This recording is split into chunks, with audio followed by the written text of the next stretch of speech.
નમસ્કાર, અમારી news channel news for Kathiawad ને લાઈક કરો, શેર કરો અને સબસ્ક્રાઇબ કરો. News for Kathiawad. નમસ્કાર.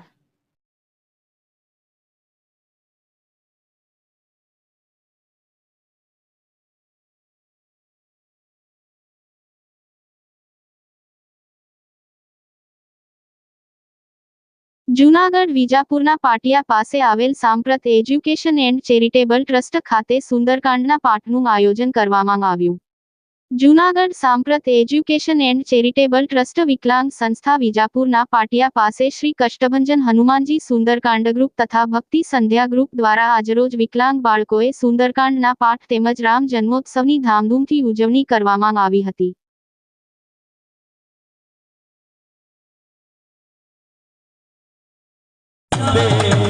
जय नव दुर्गा जय अम्बे जय गुरुदत्त जय गुरुदत्त जय गुरुदत्त ओम जय गुरुदत्त जय अम्बे. કષ્ટભંજન હનુમાનજી સુંદરકાંડ ગ્રુપ હું અહીંયા લઈને આવ્યો છું અને મારા ગ્રુપ વતી અહીં દરેક દિવ્યાંગ બાળકો અને સર્વેનું હું હાર્દિક સ્વાગત કરું છું.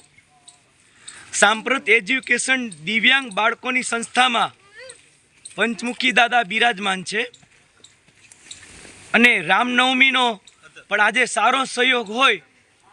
અહીં પંચમુખી દાદાની સ્થાપના થયેલી છે. આજે એને 15 વર્ષ પૂરા થયેલા છે. એ વાતનો પણ મને આજે વિશેષ આનંદ છે અને આવો અનેરો અવસર ક્યાંથી મળે. આ દિવ્યાંગ બાળકોની સાથે મને આજે પાઠ કરવાનો મોકો મળ્યો છે. ખરેખર મારા માટે ઉત્સાહની આનંદની વાત છે. આજ આનંદ, આજ ઉછરંગ, આજ નૈનોમાં જોને ને, આજ આનંદ, આજ ઉછરંગ, આજ નૈનોમાં જોને મેં, સખી આજ અમારે ઘેરે કંચન વર્ષે મેં. જય શ્રી રામ. આજે રામનવમીના દિવસ નિમિત્તે આપણી સંસ્થાના પટાંગણમાં પંચમુખી હનુમાન દાદા બિરાજમાન છે. ત્યારે આજે આપણી સંસ્થાના જે અનાથ દિવ્યાંગ બાળકો છે ત્યારે સુંદરકાંડના પાઠનું આયોજન કરેલું છે. તેમાં કમલભાઈની સમગ્ર ટીમ સાજિંદા સાથે આવી અને આજે પંચમુખી હનુમાન દાદાના સાનિધ્યમાં તમામ દિવ્યાંગ બાળકો અને સ્ટાફ પરિવાર સાથે જે સુંદરકાંડના પાઠનું આયોજન કરેલ છે. ખરેખર આ પવિત્ર જગ્યા છે. અત્યારે આપને ખબર છે એમ સમગ્ર જૂનાગઢ જિલ્લો તો ઠીક પણ આખા ગુજરાતમાંથી અનાથ દિવ્યાંગ બાળકો આ જગ્યા ઉપર આવે છે. આપણે સારી રીતે તમામ સુવિધા આપીએ છીએ. એ પંચમુખી હનુમાન દાદાની કૃપાથી આ કદાચ શક્ય બનતું હશે. એટલે આજે અમારી સંસ્થામાં જે પંચમુખી હનુમાન દાદાની પ્રાણ પ્રતિષ્ઠા થઈ તેમના આજે 10 વર્ષ પૂરા થાય છે.